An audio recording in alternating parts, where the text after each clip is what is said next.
praise the Lord. Please get seated.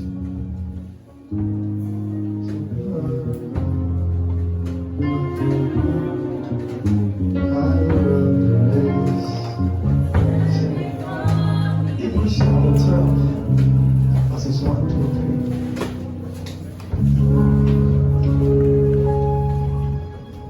Hebrews 12, 1 to 3.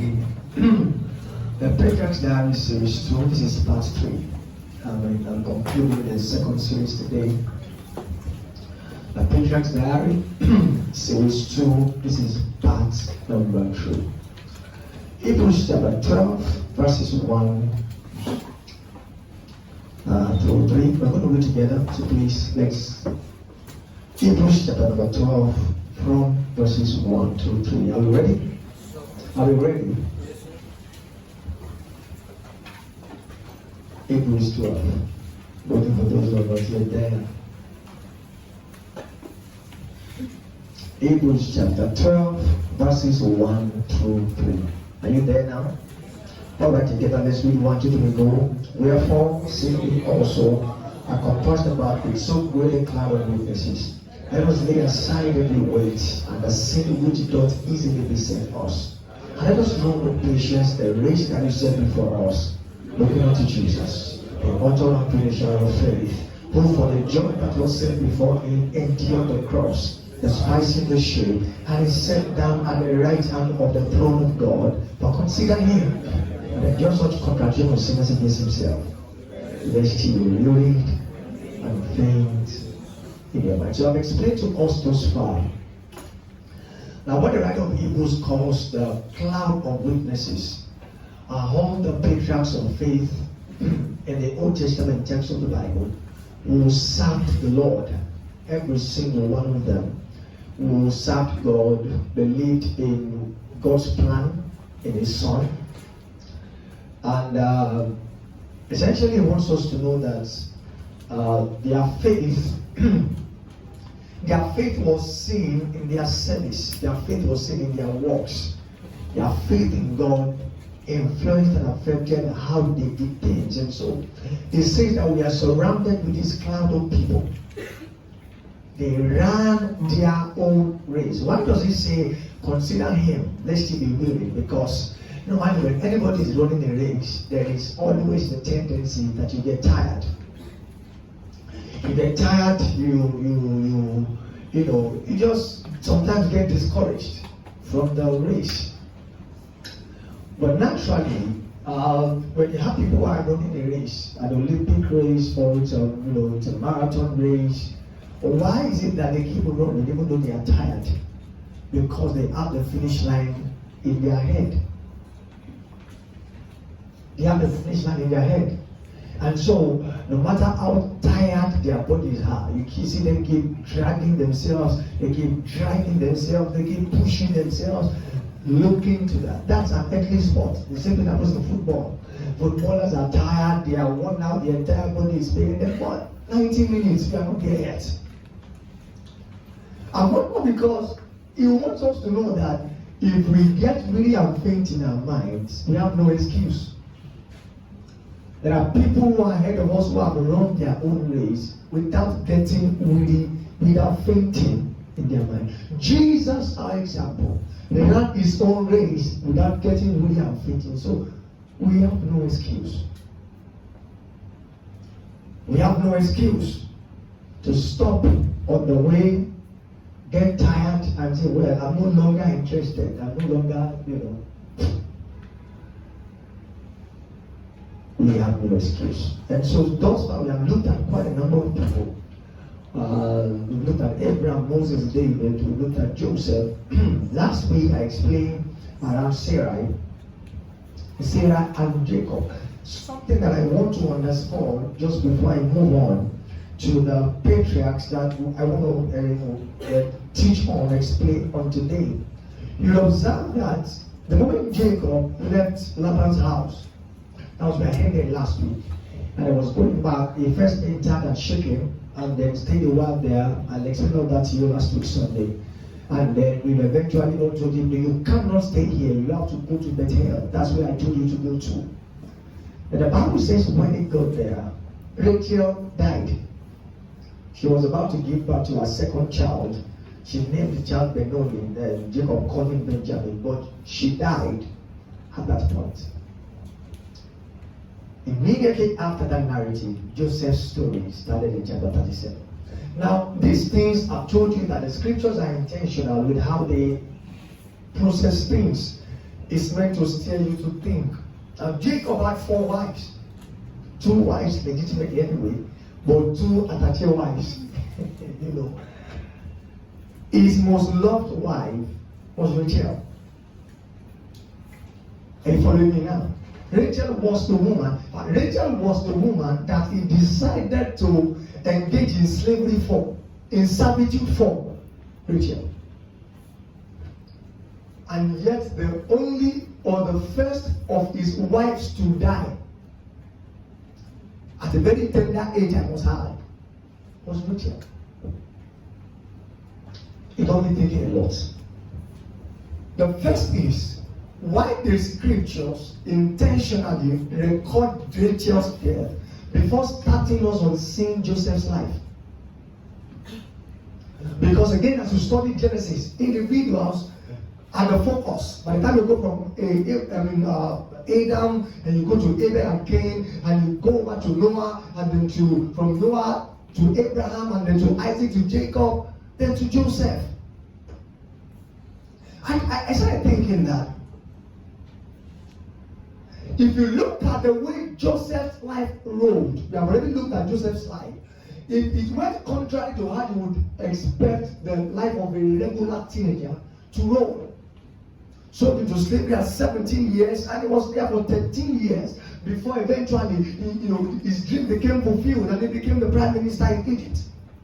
So here's the thing: do you suppose that if Rachel had been in Joseph's life at that point in time, the first thing is this: if Rachel had been in Joseph's life in chapter 37, would Rachel have allowed Joseph's life to run the way it ran? No. In fact, the brothers who hated him would not have had the effrontery to do what they did if his mom was around. Reuben, what happened? You were coming. They said, you did what? My child. This is how Rachel is going to grab Reuben. You produce my boy, or we are both dead. And the Reuben would have been forced to confess. I beg, we are ready. Where did you send him to? Egypt. Let's not go there. We must find. If you don't find my son, nobody is sleeping in this house today. There is no woman who is going to open her eyes and see our baby, our boy, go through what Joseph went through. Yet, what Joseph went through was very important in God's plan for Joseph's life.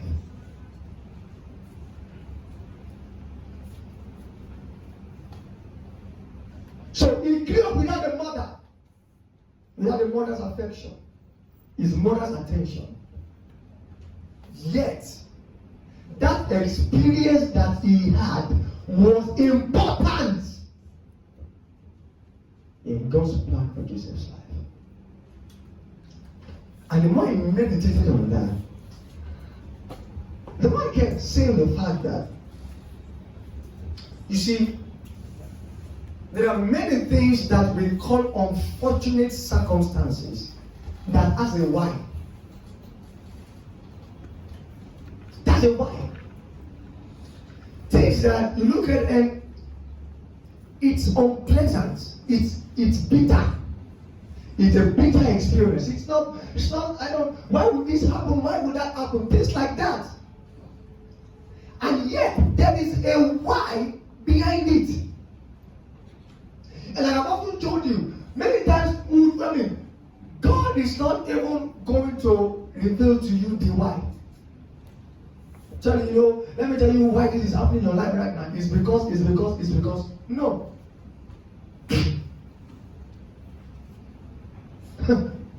Many times you have no information, you have no insight as to why these things are happening. We don't. But it is in such moments that what we call trusting God is tested. Do you really trust God?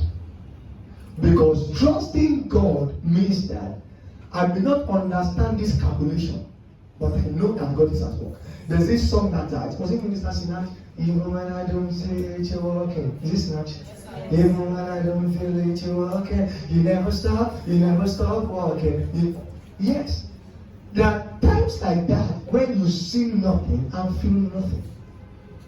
Nothing. That is when this thing we call trusting God is tested in us. Listen to me. Remember that Jesus is the example. Are you here? Jesus is the pattern son. Jesus' relationship with the Father shows us how the Father relates with his sons. Are you with me here now? You know, Jesus at that moment where Jesus had to say, God, why have you forsaken me? At that moment. Now listen, Jesus knew he was going to die. Hello? Jesus knew that he was going to die. He knew it was written that he would die. He knew it, he had been saying it. He came out of Gethsemane prepared to die. Yet when death stared him in the face, Jesus gave an utterance. My God, why have you forsaken me? Is the Son of God. So it means that there are times when we're going to have moments when it appears as though God has forsaken us. You know, you think that did God really believe? Did you really think that God? No. Again, he's a man. He has become a man. He's under he's in anguish. He's in pain. He's in sorrow. Jesus knew God was there because eventually he said, "Unto your hands I commit my spirit." That means he knows the Father did not leave him. But in his experience, it appeared as though he's not here. So yes, that's when we know of God and what we are experiencing does not balance. I know God will never leave me, but it is like he has left. I know that God is always on my side, but he's not looking like it. I know that God is always working, but where is the work? What exactly is he doing? And I'm just, just silent night. Everything is just dark and silent. Nothing, no light in the tunnel. Everything is just dark. It is in such moments that you know if you trust God or not. Are you listening to me? Yes, such moments. If you are the kind of person who always breaks down, you see, you have to have a tough heart. What does it you have to have? A tough heart.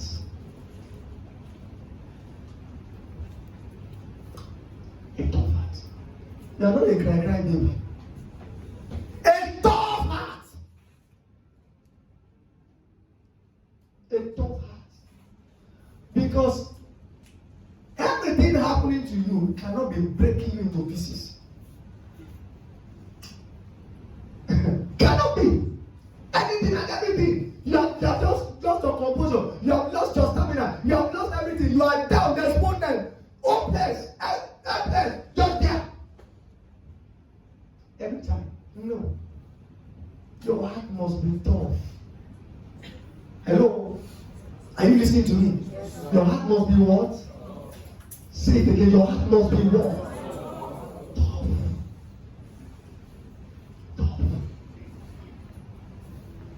Tough. This thing we call our fellow God, do with my life as you please. Hallelujah to God. You don't just know God, all my life is you just stand now. On the way you are, on the way to my death. Forever you have witnessed. It's good to sing it and cry and pray. When push comes to shove, hello. When push comes to shove and reality stares you in the face, will you be able to repeat any verse of that song? At a critical point. At a critical point. Listen to me. If Jesus had prayed for the Father to deliver him from the cross, do you think the Father would have done it on the cross? Jesus, Father, I need to do it again. It has been like that. She beat my blood back there. There's blood on my hand. Take that blood like that. I know the but can we shorten these 3 days to just 12 hours? But you have to get just 12 hours, okay? And then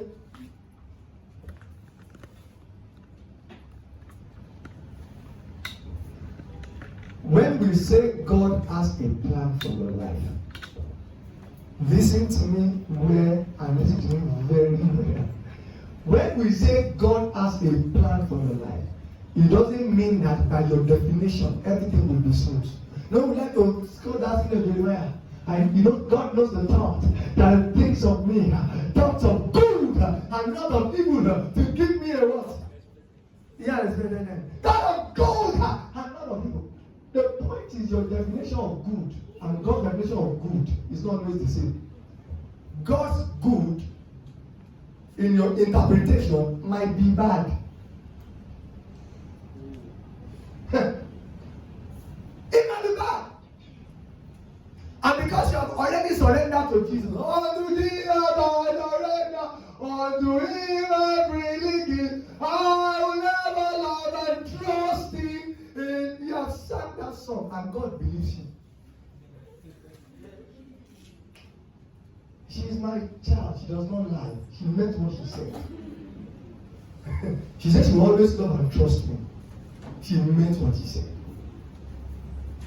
Now, you now surrender. Everything now begins to play out. You now feel like, God, where is your face? Child, you sang. You confessed.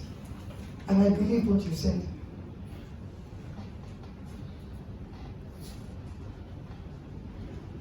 Sometimes we don't always have the explanation. Are you listening to me? Sometimes when people come to me and say, Pastor, this thing happened. Why? I said, you're asking the wrong questions. You're asking the wrong questions. Sometimes you will not have the answers. All you're going to have is God. Sometimes you won't have the answers. But you have to. This thing goes.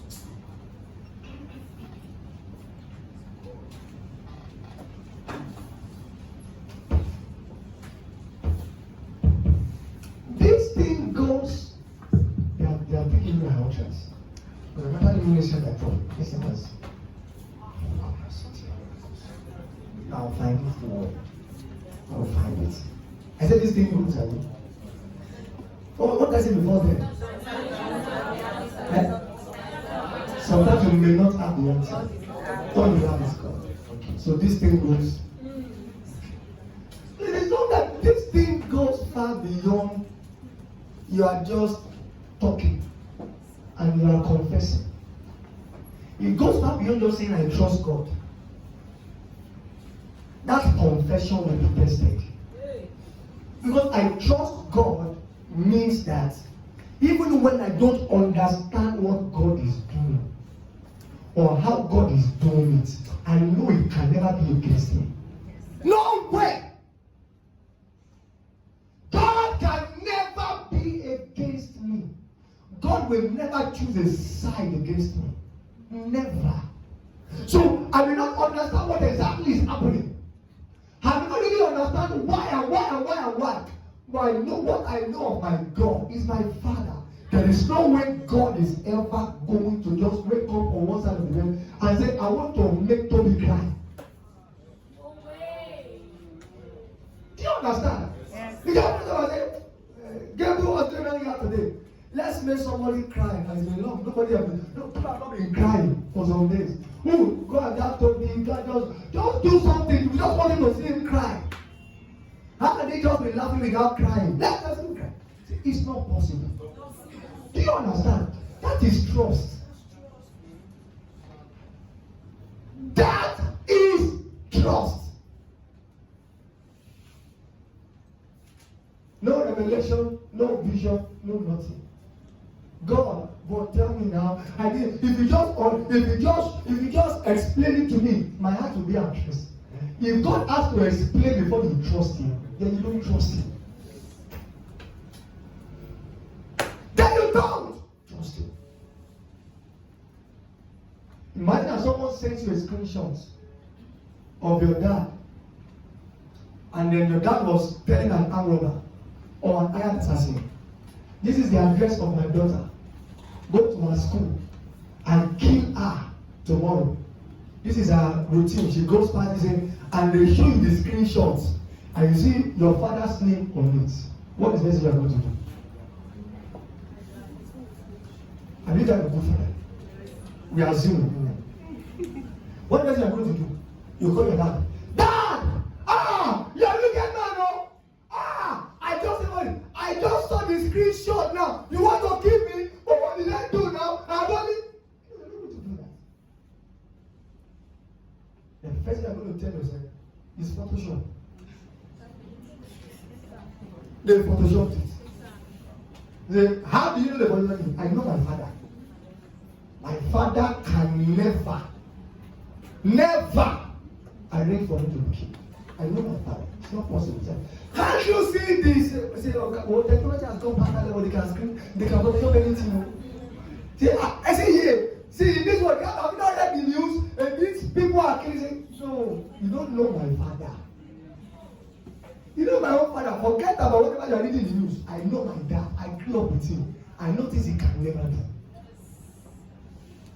So when you take the screenshot to him, you are not interrogating him. Dad, can you imagine? You know somebody send me screenshot saying, "What are now going to laugh at?" And when you know a stupid girl, you laugh over it because you trust him. You trust him. That's trust. Trust. And it's the only men of God, patriarchs that we are looking at, they are still very well. That blind trust in God set them apart. Set them apart. God could literally do with their lives according to His plan and will, trusting them not to rebel. Trusting them not to rebel. He could. He could. That faith that they had in God, their walk with God brought about that rock solid trust that they have. So you see, let's all tighten that screw of trust and always understand that at times when things you don't like will happen to you, but always know God is on your side. All the time. Every time. And you may not have perspective today, but someday you will understand.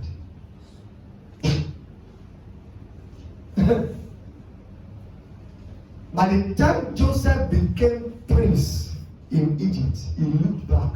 I told you what he told us. He said, no, it was God who sent me here before. Did he know that when they were sending him to slavery? No. At that point, it never made any sense. I lost my mom when I was young, and now I'm 17 years, I'm being sold into slavery, and now they are lying against me. I mean, that is classic village people's script. Is deliverance. If you take that to somebody and say, go for deliverance, you kill your mother. Then they sold you to slavery. Then when things are getting good for you in Potiphar's house, you are not the only slave, you are not the only servant, you are the only one. She decided to pick. Then they lie against you. They put you in the king's prison. Ah, my brother. They are generational, foundational causes. And yes, Joseph says, God sent me. I love you. He knew that 13 years later. How many years later? 13. But not once in those 13 years did Joseph murmur against his God. Not once. Not once. I had no idea I was going to become prime minister in Egypt. No idea. Nothing. But you see, these people were raised to know God is working and it can never be wrong. You just trust Him. Take it one day at a time. One day at a time. Forget it. Even times when you make a mistake, there are times when God is going to reward your mistakes to align with His own plan. Are you listening to me now? I have to come out. Two guys today, I will look at them as two guys. The first being Noah. In Hebrews 11 and verse 7. The Bible says, by faith Noah, being warned of God of things not seen as yet. Mark that carefully. Warned of God of things not seen as yet, he moved with fear. He prepared an ark to the saving of his house, by the which he condemned the world and became heir of the righteousness by faith. He was warned of God of this not as yet, but he moved with fear. Now you see, the point is this: that when Noah received the information that there was going to be a flood, I've told you this before, it had never rained upon the earth up to that point. No rain. No rain. That means at that point, nobody knows that water can come from the sky. Nobody knew. Nobody had any idea. Nobody had any experience of water coming from the sky. There were rivers that were created that still full from where they got their waters from. Then the Lord sends a message to a man and said, God, a flood, not just rain, a flood is going to come that will destroy everything upon the earth. How does that even make sense? It's a flood. You know what is going to drop from the sky? It has never happened before. You know the years of our fathers and at that point, don't think it was just 20 years after Adam. No, more than 1,000 years had passed between Genesis chapter 3 and Genesis chapter 6. And in more than 1,000 years, there had been no rain. Then God says, not just rain, rain will fall every day non-stop for 40 days and wipe everything away. And the Bible says, Noah was one of this not as yet, what he had never seen happen before, but he moved with fear. Same thing for Mary, the mother of Jesus. You are a virgin, but you are going to have a child. You are going to be impregnated by the Holy Ghost. But the Holy Ghost have sperm cells. How is he going to do it? When will they do the surgery? Is artificial insemination? Or what? She says, be it unto me according to your word. Be one of God of this not as yet. See, if you choose to walk by faith, you have to understand that faith does not bow to logic. To listen. If you choose to walk by faith, you will embarrass your education.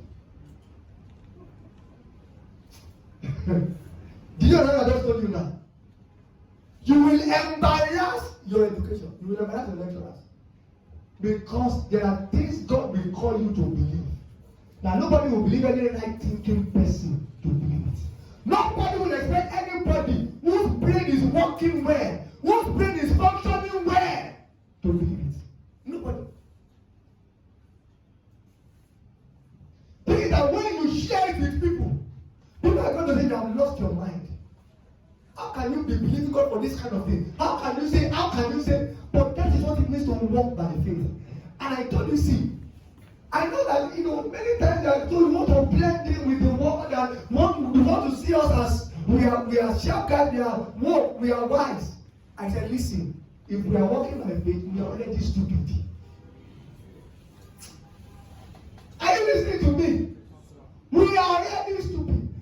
you are not stupid.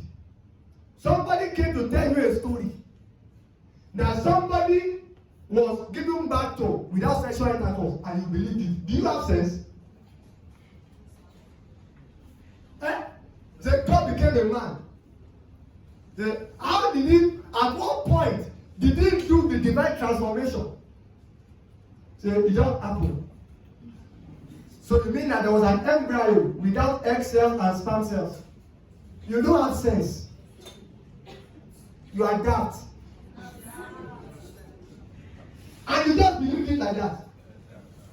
Is that what the biology has not taught you?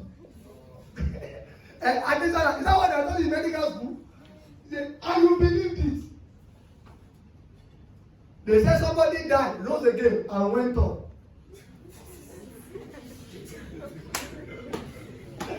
They don't know where is it. They say it's in my heart. So you are proving it. It's in your heart. Ow!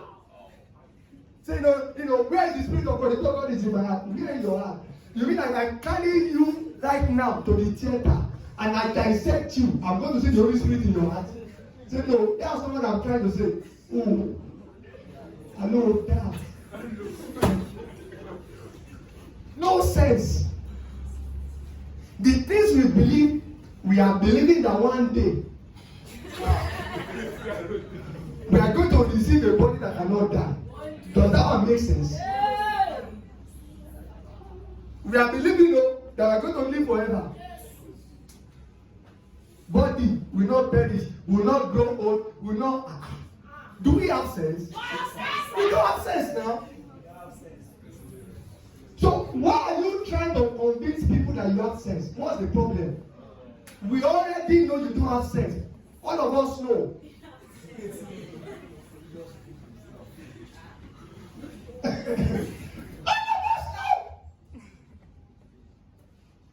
You go and preach what you believe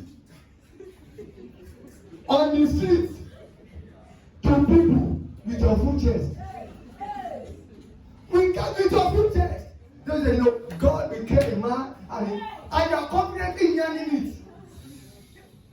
And the person also believed you. Don't you know that? Both you and the person you preach to, both of you have sense. And if you are stupid, if you have sense, both of you. They say, no, I'm going to pray, I'm going to speak in unknown tongues. You are going to speak in unknown tongues, it's supernatural language. And you truly laid your hands on the person there. And the person is, we are already doing weird things. Yes, sir. I didn't mean, we are already doing weird things. There is no need to convince the world that we are normal. There's no need trying to convince the world we are not normal. What do you want? I'm not normal. We are not normal. Because if we are normal, someone carries 3 million people before a sea. Before a sea. And the people are going to kill them is at their back. Then somebody said you carry Paco. Just carry Paco and put Paco on the water. And the water will divide. What does that mean? And you stood up through and carry the Paco and put it on the water. And you expect the water to divide. So let back there. Ordinary stick. Stick. And you carry 6 million people. I mean 3 million, sorry. 3 million people in between that Red Sea. With that, you are in front. You are the one leading. You are not even thinking of, wait, carry back. And we are in the middle of this water like this. Carry back just in the middle of this thing like this. They take it down. Oh Lord. You did not even think it. You're just going. Everybody move. And you carry 3 million people like that. Do you have sense? You have sense. We don't. So, we're in a good company. Yes, sir. Hey, listen to me. We're in a good company. When you choose to walk by faith, see, your education, you put it under the bed. Your natural training, your natural intelligence and wisdom under debate. Because God will call us to believe the impossible. Believe the impossible. God will call us to believe that He can do what we have never seen done before anywhere. And we're not going to process it or analyze it. Or then, even if 1 plus 1 times 1 is equal to, then what is if this? There's no almighty formula. There's no trying to calculate, how is this going to, this thing, no.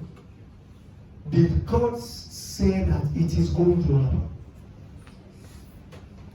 Did God say? That is all we need to go on. Are you listening now? That's all we need to go on. I see, we are not called thinkers, we are called thinkers. Yes.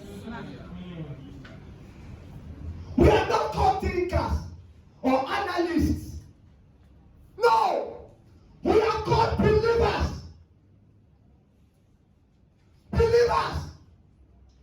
It means we don't think with our mind. We don't try to analyze and calculate and process. No!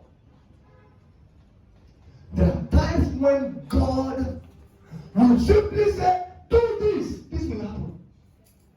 Go here, that will happen. And you are just going to, look at the wedding in Cana of Galilee. You don't have sense.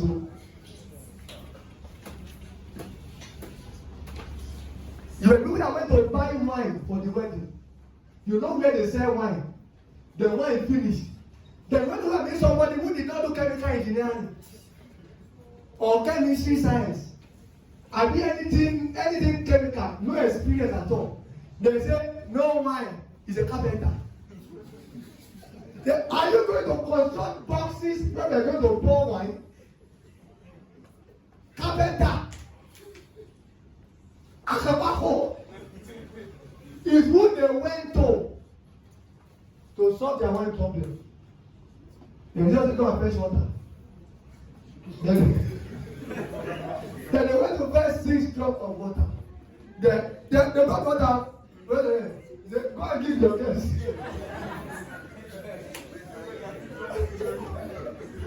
Go and give your guest the water to drink. Excuse me. Hello.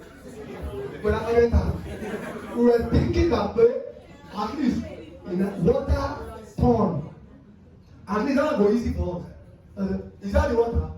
Go and serve me. And you people carry the water like that. So go and give the chairman of the on our guests water. You are not who fetch water. Water has not changed hands. The color of the water did not change. And you had the sense, you had the effrontery to carry water like that. They say, "Oh, you have drunk wine." Wine from the conga. We have drunk wine, and you serve the wine. We don't need to tomorrow when the water became wine. We don't have sense. We don't have sense. We don't. Are you listening to me?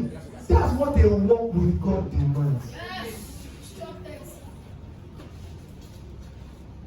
That is what a walk with God demands.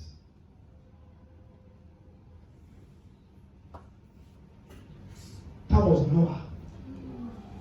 Lord of this not see. But the Bible says he moved. He moved. Lord of things not yet seen. One of my sisters was telling me she had accommodation issues. Then she said while she was at work one day, she was just scared to call someone. One man, he had preached to the man a long time ago. So she just felt that man, no, the man, where we go and get house from to help me. Say, no, God, no, call him. So we called the man. And then, so he called the man and Daddy, I don't know if you can help me with accommodation.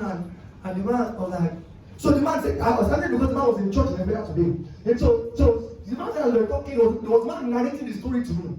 Now the call comes. But as he did not know that 3 days before them, No, not 3 days. Some days before then, said he was in his house. And he had a voice telling him, this lady that preached to you there will call you for accommodation. Give it to her. She doesn't know have a number, she doesn't know her address, nothing. Nothing. He just nothing. He just added that I think pastor that this girl will need accommodation. When she calls you, say it was 3 days later the girl called. Now, that lady did not know that God had gone ahead. Imagine that she just said, I beg, which man? And where would that man get house from? Anyway, I was talking with them, they said, Pastor, this man, do you know that he will wake up very early, prepare food, and come and serve me food, I'm afraid. I said, no, don't be afraid. And then let me talk to my man and said, you don't want something anything. Give my boy. I should take care of her, I should feed her. And that's what God told me. He thought I was initially afraid that my friends were trying to tell me, like you're my Igbo. Or maybe we're president or anybody, I know what God told me. And he said, it's not that I had any money there, no. He said, but Pastor, I cannot lie to you. Since I obeyed, everything I need to take care of her has been coming to my hands. We don't have sense. Now, naturally, she never saw the man as someone who could ever do something like that. Never. Sorry. But there's no time to think it. No time.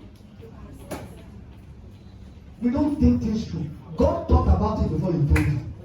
Let Him do the thinking. Yes, sir. Let Him do it, sir. God already thought about it before He said it. God doesn't speak without. God is one He says. He processes things well before He says it. Processes things well before He says it. So your job is to simply believe and move. If you put your brain first, you can't walk with God. No? You can't. Your brain is first. What do you want to do? You can never walk with God. The 2 times that Jesus said His disciples, go to this place. You want to eat a Passover. We don't have food. Go to this place. You are going to see an ass tight at this particular place.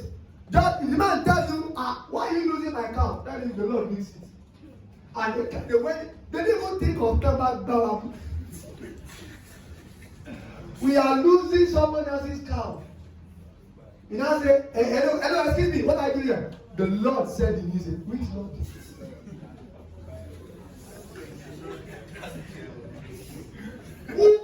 Which Lord do we have? Is your Lord that God? Which Lord are we sharing? Which Lord bought cow for me? That now told me to come and lose it. Your Lord didn't even come and don't run in. Only Ajimole. And Peter the rest just went there like that. Found the cow. And started losing it. The Lord needs it. We don't know the angel appeared to that man before that day. That cow when you tell us I sold. The Lord is going to collect it tomorrow. 2 guys are going to come. This is what they will tell you. When they tell you that, but the boy went beyond. Let them carry the cow and come. No time to think it through. That's walking with the Lord. Are you following me? That was Noah. No dew in over 1,000 years. No rain for some minutes in over 1,000 years. But you are telling me that for 40 days, it is going to rain non-stop until it becomes a flood. And Noah moved. The Bible says he went ahead and began to build there. That was why the people did not enter.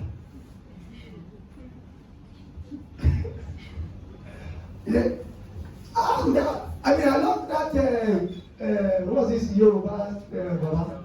Yeah? Well, his name is not that remember. The name of the person. Yeah, no, that doesn't mean so. Adelako. He made the story very graphic. He added extra biblical lines.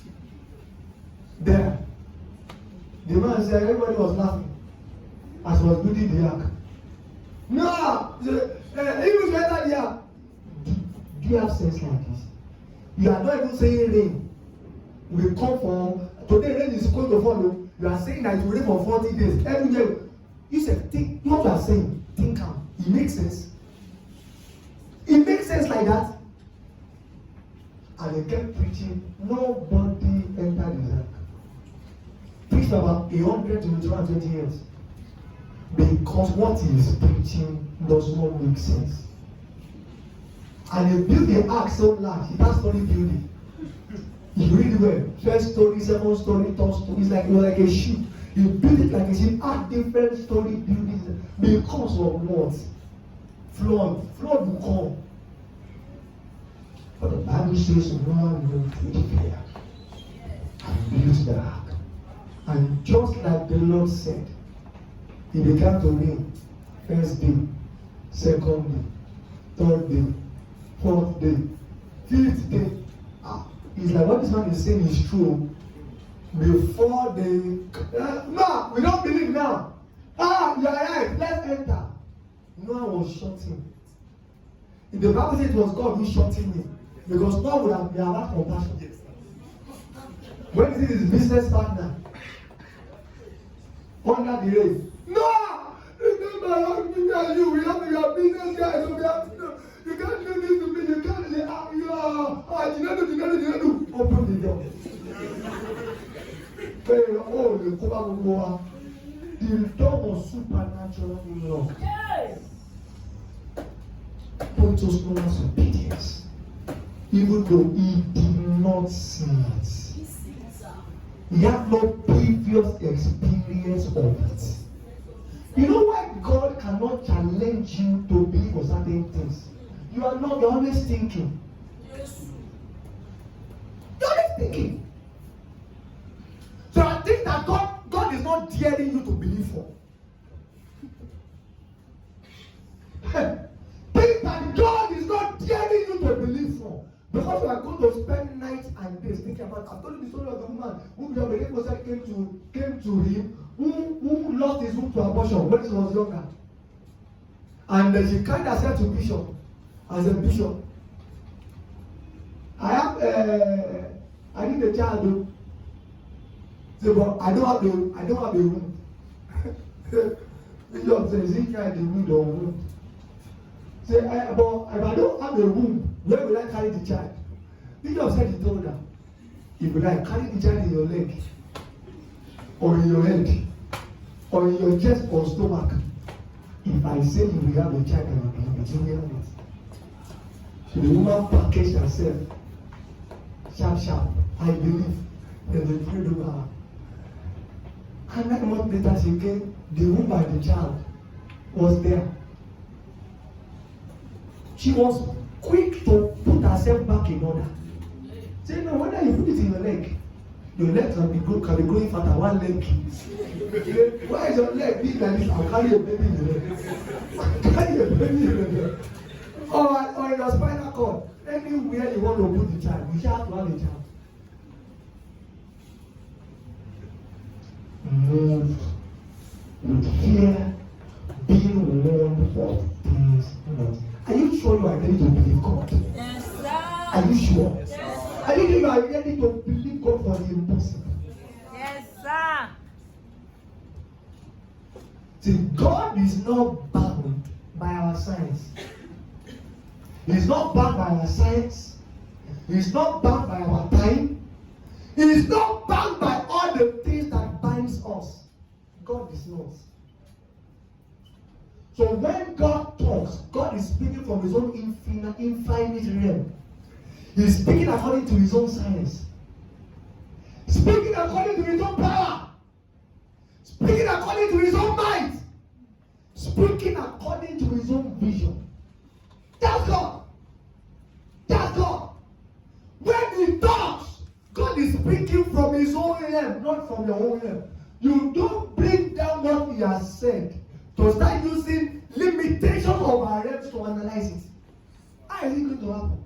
Science says, medical science says, this thing says, about this thing, agriculturally, this thing does not make, you start using natural limit. God is not a man. It's not a man. Our God is not a man. He is not bound by what binds us.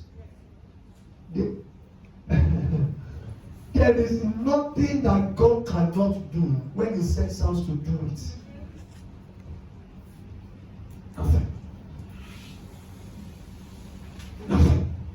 Nothing that God.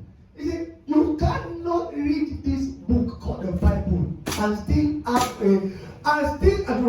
you can't have this book and read all the things that God did and all the men that yet believe God.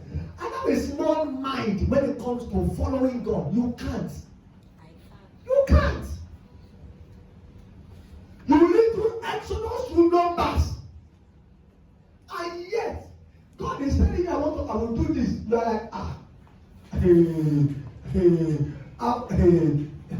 you know, I don't believe you. It's just that I can't get. It's just that the God that you read of in the Holy Scriptures, water from the rock, the God who turned bitter water to sweet water because they put a stick inside the water. You see that same God we are talking about? Like you you have to let when God speaks. Don't bring God's word down. Take your mind up. You go. I am willing. If it is God who has said that he wants to do this, I am willing and I am ready to make it happen. Even if it makes me look like a fool, yes. Even if nobody understands, yes. Yes. Yes. Family members. That's why it's good for you to have friends. Tell them you better today. For you to have friends who understand this thing like you do. So that in short time when you have to put everything on the line because God has said, you will have people who will tell you if God said it will happen. Not people who start asking you questions that will infiltrate your mind with doubt. I was talking about Daniel and his friends in Babylon. Nebuchadnezzar said, I dreamt and I forgot the dream. It's not even interpretation. I dreamt, I forgot the dream. And Daniel said, don't worry, we will find your dream from when you forgot it. It had never happened before. Joseph was to interpret dream. But did we dream the dream together? I dreamt the dream, but I forgot the dream. Say, you are going to forget. You are going to go and sleep again. No? It's your dream now. Go and find your dream for whenever you forgot it. Because says Daniel went to his three friends. Says, guys, we have to find the king's dream. We have to find it. And the four of them went together and they found it. And he told the dream exactly like Nebuchadnezzar saw it. See, what did that Meshach made and say, Daniel, what are you saying? Find which dream? What are you talking about? You don't get that has happened before. You don't ever hear that. Same person in dream, but they ever remember your own dream. Have you ever heard of it? All of them believe no, we can get the dream. We can find the dream. We will see the dream just like the dream is. The four of them and they found it. That's why you need people like that. Yes. Because we have time when you have to believe for things that if you think about it, even you will call yourself a fool. Even you will call yourself a fool. And at some time, because you know I heard from God, God actually said,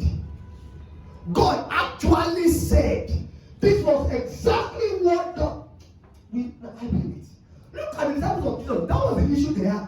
They had seen people raised from the dead before. The disciples were there when Jesus raised Lazarus from the dead. They were there when he raised Jairus from the dead. The widow of Nain whose son died, they were there. But in all their experiences, it was somebody who went to raise the person from the dead. Jesus is now saying, I will die, but who will come and raise you up? So the issue was not them believing I could rise, but who will raise you? That was the issue. Who will come and raise you? You were the one who raised Jairus' daughter. We were there. We know God is the dead. But God uses somebody to raise. So who is the somebody that will come and raise you from the dead? It was hard. So on the day that he said I will go back to Galilee, they still came to the tomb to dress a dead body. And the dead body will still be there. And it's not possible, you know. When they got there, the angel said, he told you he's going to rise again. He has risen. And he let believe. Jesus is not going to unbelieve with you. You know, oh wow, if you don't want to believe, that's your problem. So he said he's going to rise, he has risen, he has gone to Galilee to wait for you. He is not meeting there. Times when God will call you to believe this, you know, that in your experience, you don't have anything like that. You have never seen it happen before. You have never had it happen before. Yes, you are persuaded God said it will happen. Persuaded! You are persuaded that this is what God said. I know that I've not seen it, I've not, but you know, I know that this is what God said. So when we choose to walk with God like that, when we choose to rather become fools for daring to believe what God has said, then we are ready to truly walk with God like the Patriarch did. And you follow me now. What's more about Noah? You know, Noah preached for about 100 to 120 years of his ministry. He only had 8 people in the boat, in the ship. But the most important thing is that all the 8 people were his family members. I sat down and thought about it. How the God knows. Maybe would have dragged them. You are not going to end because as you read through scriptures, the scriptures never ascribe faith to either the wife or the children. It was by faith, Noah. So now when I say, well, everybody can choose to perish. You people, Shem, Ham, Japheth, by fire, by thunder, these boats. These are our sheep. If I have to tie you with a rope and push you inside, my family members will be saved from this flood. And it happened. So Noah, in his walk with God, was concerned with the safety of his family. His family. So it means that if we are learning from Noah in his walk with God, you can't have a I don't care attitude towards your family members in your own walk with God. You have to take it up as a project. As a project, none of my family members are going to perish. Number 2, none of their lives will waste on this earth. Their life must count for God. It's a battle. It's a battle. You cannot be comfortable that you know God like you know God, but your family members don't care about God. Yahoo. Now your brother is into Yahoo. Your sister just whatever. Anyway, I shall know God. It's not enough. You remember what was said to Abraham in Genesis 18? So we cannot keep what will happen in Sodom for this man because we know he is going to instruct his sons after him to walk in the ways of God. So one of the reasons God had such a bias for Abraham is because he knew that Abraham was going to drag all his family members before God. Drag his family members, and he did. You know, Esau who went his own way. Isaac to Jacob to Israel. Abraham dragged his family members to God. We have prophecies over us this year. And many of our family members are going to come to know Jesus and serve him this year. It must happen in your family. It must happen in my family. Are you listening to me? It has to happen. It's a battle. It's a battle. See, let me tell you. When I came to know God, 2009, when I came to really know God, none of my siblings knew him. At that point, Pastor P, was there. He was into cultism, was into doing all manner of nonsense when he was in school. The other one, that one was almost becoming an atheist. Almost. Like, you are just saying this everyone. You know, if it is hell, let's go to hell. Not that deep. Okay. Well, yeah, I had a conversation with him. Your intro in our protocol. I don't know anything. He will hear this message. When I was telling him, but I told me, go and serve you. What's the point? Eventually, not if they said that if whatever they find in our hands, when Jesus comes, why is what we are going to be judged. So why should I serve God? Anyway, I go service here. I just want to face my life, and he was very young then, but he was maturing into becoming a bad boy. All the three of them. So, the kind of prayer I prayed in this my life from 2009. God, if you truly called me, none of my family members can be in Satan's hands. I told God, I said, if I cannot win my family members over to you, you should not commit anybody to my hands. That means I have failed. That's what I told God. Say, if I cannot bring those in my family to you, then what's my usefulness? Why should you put nations in my hands? For what? That was when we started the battle from. It was believing that converted first. 2011 or 2012. He just called me one day and said, brother, I had a dream, I had this thing, they united the vision to me that I was going somewhere. No, one demon was chasing him in the dream. No, he was chasing him and he was scared. Then he came, then he found me there. No, thank you. Then I said, what's the issue? They said, leave him there. And I told him, go back and go and kill him. Go back and go and kill him. Then he was shaking and said, get me now, go and kill that bastard. So he went back and just went there. But he stabbed the guy and he said, when he lived there, his understanding came back to him. And he said, I think I want to know this God and serve this Jesus. That was how it began with him. When he had to come to my place in Abuja, that's when I was there. Starting from scratch. All of you have been blessed by ministry today. Yes, before you came to your home, came to Tumishi. This one just came in 2014. Just came through. I said, oh, brother. He just sees me, you always pray, you always pray. Give me that shit. Why was saying, give me what's going on? What want to try? You want to try? That's like 2014. 2014, Kogi State. when it started. Prayers. Before I knew, it was strengthening me. He was staying at church auditorium, praying all day. I will be in the office studying, we will be in this thing, studying, getting pillar of destiny. How many days did you use to believe pillar of destiny there?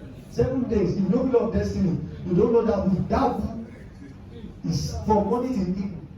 That was how I snatched all 3 off Satan's hands. The whole ministers here today.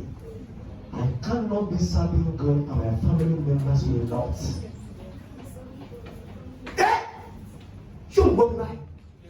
So you must take it up as a project. You will pray. See, if you talk to people here who have their siblings, they are going to tell you, I know what Abigail's son comfort is outside. The strength that comfort gave Abigail in this world is yet trying. It should yet be. Advice, counsel. Comfort the one and say, Pastor, you tell me, I want to do this thing. I say, comfort the family. No, Pastor, I will do it. Only Sister Badge. You know that Oko snap you. Or let us snap you. Pastor, I thought I'll be serious for today. I'll be serious. And let me send you the video of my team. Me sending you. And that's how she began. Every day like clockwork. When I hear her sister tell me, I know, I pray together with comfort, I told them, all the demons in the house are in trouble. Both of them. I mean, the demons living in their family members, they are in trouble. I mean, literal trouble. Then maybe they are going to share a testimony next week that they pass away. Literal, the demons are fleeing, they are confronting them personally. Leave us alone in this house. It will take battles. War. Noah ensured all his family members. Jesus had 2 of his siblings with his mother in his ministry team upon his resurrection. James and Jude, they were his brothers, his natural siblings. The thing is, none of his siblings believed in him until he died. After he rose again, you know what Paul said in 1 Corinthians 15? When Jesus rose from the dead, after he had appeared to the disciples, the Bible said he went to look for James. Went to look for James. That brother, I'm raised from the dead and I'm about to go, but I cannot leave this place until you believe what I'm telling you. Went to look for James, preached to James, and dragged James into the church. 1 Corinthians 15, from verses 1 to 8. Look for his brother James. We don't know when Jude joined, but Jude also became a notable. That is Jesus the example. At least 3. His mother was there. Mary was there. 2 of his brothers. He's not just going to come and confess you. Are you listening to me now? So you are going to drag. You are going to pray. You are going to talk. You are going to counsel. You are going to preach. You are going to sometimes literally drag them. I know some people here, when I see their siblings in church, they are just all interested. They say, well, see this brother. But you know what? They keep dragging the boy. And this one, I say, I want to drag him alone. The girl just sit down somewhere. But you know the thing is, I saw him in church today. We were praying and his sleeps were moving. I said before, this guy in church. He just sit down when we are praying. No. I said, you don't mean it. You don't mean it. I hate him, don't pray. Dear. It was called this year, and I'm preaching. But can you drag it again? I'm not dragging one. You must believe it. Are we together? Yeah. Last person I'm going to talk about today, and then I close. Hebrews chapter 11, verse number 31. By faith, the harlot Rahab perished not with them that believed not, when she had received the spies. You know the story of Rahab in Joshua? When Joshua sent 2 spies to go and spy out Jericho, And you know, because Jericho was a well-defended city and all of that happened, she was a practicing professional harlot, prostitute in Jericho. Now listen to me. Rahab did not choose to be born there. In fact, we don't know the circumstances that led to Rahab becoming a prostitute.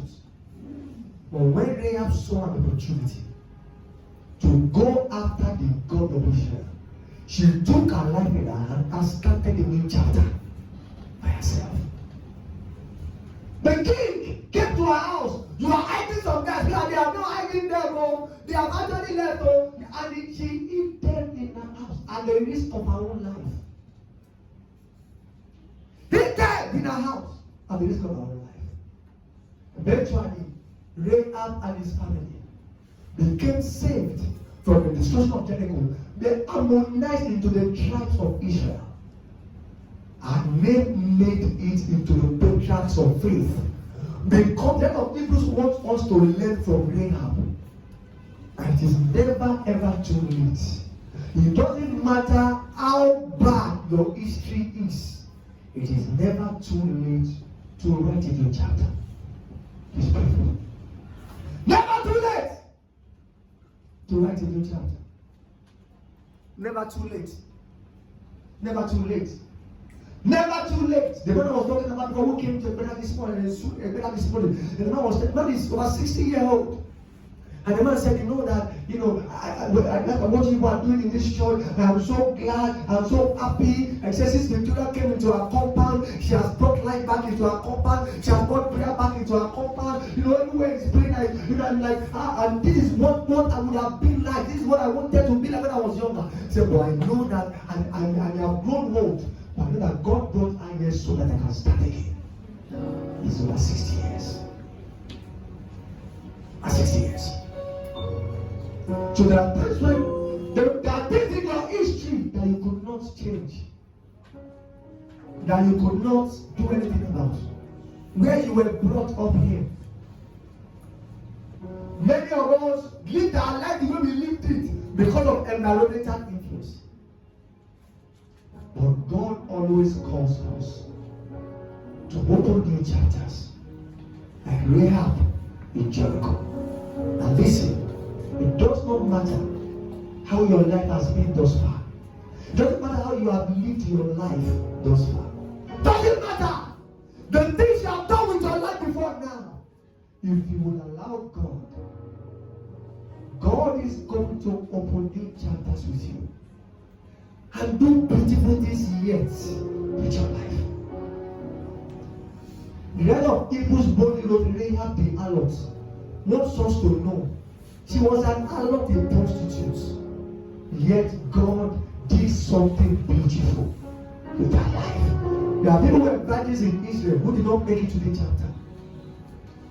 An harlot! An harlot. An harlot. An harlot. So you do inside a particular manner of life because that's how I was, that's how I've been, that's how I was raised, that's how no! You don't do that. You don't do that. God can yet do beautiful things with your life.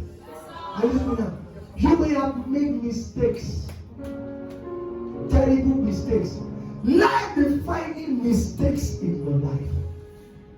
But your mistakes do not have to be your graveyard. Your mistakes don't have to define all the rest of your life. You may have made that mistake, but God can still do something beautiful with your life. He can. God is not trying to close over you. So say, what's your friend? Didn't tell you, sure. You will live with the consequences of your nonsense. That's the going. No. No. No. If you will allow God, God can still do beautiful things. See, all that you are too useless, you are too this and that. It's not the Spirit of God, no. It is Satan. It is Satan. There's nothing God can do with your life again. Because you are wasted, you are this, you are that. Just one corner of it. It's Satan. It's Satan. God doesn't just write people up and just throw them in the trash can like he used to tissue paper. No. He did that with Rahab the harlot. He can do it with anybody.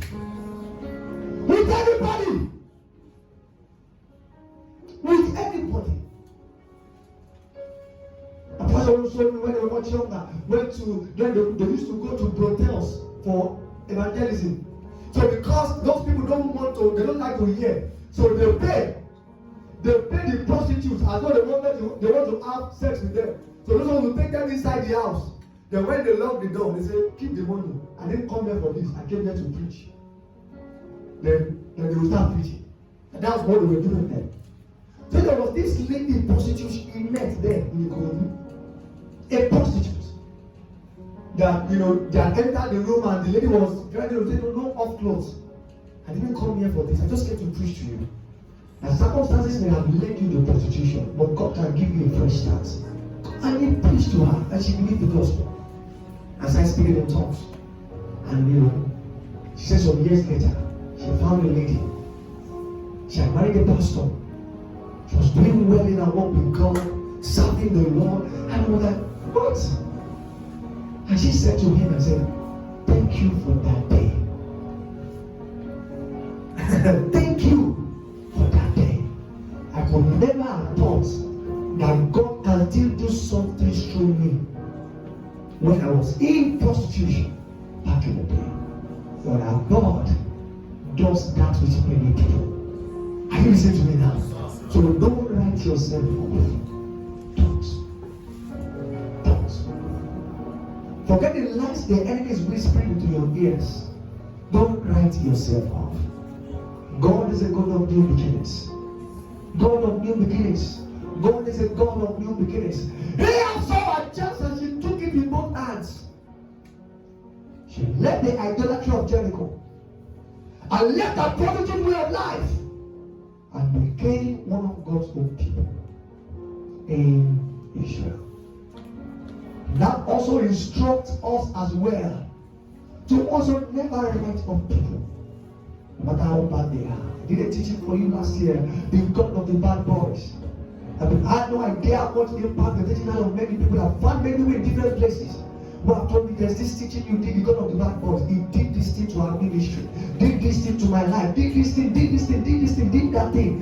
It's a teaching to encourage you never to write people off because of what they are doing, because of how bad they are living, because their life is not straight. God can still do beautiful things. God can still do beautiful things. And God will still do beautiful things. Those who pray, in whatever way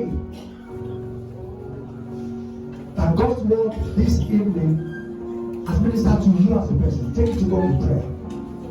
Help me to trust you. To have that blind trust. To obey without thinking. Follow without analyzing. That's what I desire. That's what I desire. Just pray to Jesus. Never come on some of us. Never come on to us. Never those who go to Samayati.